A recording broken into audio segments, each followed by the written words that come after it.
Hi అండి. ప్రధానమంత్రి నరేంద్ర మోడీ గారైతే ఈరోజు మన ఆంధ్రాకైతే రాబోతున్నారు. శుక్రవారం రోజున అయితే రాబోతున్నారు. ఎందుకంటే అమరావతి పునఃప్రారంభం చేయబోతున్నారు కదా! అప్పుడెప్పుడు 2014లో వచ్చి ఆయనైతే మట్టి నీళ్ళైతే ఇవ్వడం చూసాం.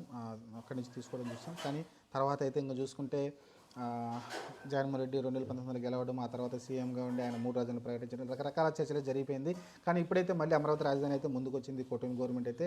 దాని భాగంగా అయితే మళ్ళీ అమరావతి పనులు పునఃప్రారంభించడానికి అయితే ప్రధానమంత్రి మోడీ గారు అయితే అమరావతి రాబోతున్నారు. దీనిలో విషయం ఏమీ లేదండి. కాకపోతే జగన్మోహన్ రెడ్డి గారు ఆహ్వానించారు. ఏదైతే ఆ సభ జరుగుతుందో ఆ సభకి ప్రతిపక్ష నేత అయిన జగన్మోహన్ రెడ్డి గారు కూడా అక్కడికి హాజరవ్వాలని అయితే ఒక లేఖ అయితే పంపించారు. అక్కడ ఇంటికి వెళ్ళి ఇస్తే అతను అయితే ప్రస్తుతం లేరు. కానీ తెలిసి ఆయన అయితే రాకపోవచ్చు. ఎందుకంటే ప్రస్తుతం ఆయన బెంగళూరులో ఉన్నారు. ఆయన సొంత నివాసంలో. దాని ముందు కూడా ఆయన సింహాచలంలో ఏదైతే జరిగిందో గోడ పడిపోయి 7గురు చనిపోయారు. వాళ్ళని అయితే పరామర్శించారని ఆ తర్వాత అక్కడ వెళ్ళిపోయారు. కలిసి సభకు రాకపోవచ్చు. కానీ కాకపోతే ఆయన ప్రతిపక్ష ముఖ్య నేత కాబట్టి ఆయన కూడా అమరావతి ఫ్యూచర్లో మళ్ళీ ఆయన సీఎం అవ్వచ్చు, కాకపోవచ్చు. తర్వాత అయితే ఖచ్చితంగా మళ్ళీ ఇదే రాజ్యాన్ని కొనసాగించాలి కాబట్టి దానికి మద్దతుగా కూడగట్టుకోవడానికి అయితే ప్రస్తుతం ఉన్న కోటి గవర్నమెంట్ అయితే జగన్మోహన్ రెడ్డి గారిని కూడా ఆహ్వానించడం చూసాం. రా ఆంధ్రప్రదేశ్ రాజధానిగా అమరావతిని కన్ఫర్మ్ చేయడానికి. కానీ మరి జగన్మోహన్ రెడ్డి వస్తాడంటే రాకపోవచ్చు ఆల్మోస్ట్. కానీ వచ్చే ఛాన్సెస్ లేదు. ప్రస్తుతం ఆయన బెంగళూరు ఉన్నారు కాబట్టి.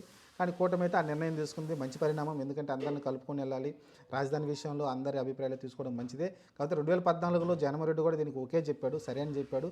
కాకపోతే ఆ తర్వాత 40 గ్రామాలకు సపరేట్గా అక్కడ 40 గ్రామాల వరకు రాజధాని అంటుండైతే దాన్ని అయితే మార్చే ప్రయత్నం చేశాడు. ఎందుకంటే కర్నూలుని ఒక రకంగా, అలానే అమరావతిని ఒక దానిగా, అలానే అది విశాఖపట్నాన్ని ఇలా 3 రాజధానులుగా అయితే ఆయన క్రియేట్ చేశాడు జగన్మోహన్ రెడ్డి అయితే. అది అంత సక్సెస్ అవ్వలేదు. దాని కారణంగానే అతను ఓటమి పాలు కూడా అవ్వడం చూసాం. ఇప్పుడైతే కూటమి గవర్నమెంట్ అయితే ఇప్పుడైతే మళ్ళీ అమరావతి రాజధాని అయితే ఫిక్స్ చేసింది. అలానే విజయవాడ, గుంటూరును కూడా కలుపుతామని చెప్తున్నారు. చూద్దాం మరి. ప్రస్తుతానికైతే మరి ప్రధానమంత్రి వచ్చిన తర్వాత ఎంత నిధులు కేటాయిస్తారో చూడాలి. ఎందుకంటే మెయిన్ డబ్బులతో కూడిన విషయం కదా రాజధాని డెవలప్ చేయాలంటే. మరి ప్రధానమంత్రి నరేంద్ర మోడీ గారు ఎలాంటి ఎంతవరకు మనకి సహకారం అందించి ఎన్ని డబ్బులు ఇస్తారో చూద్దాం.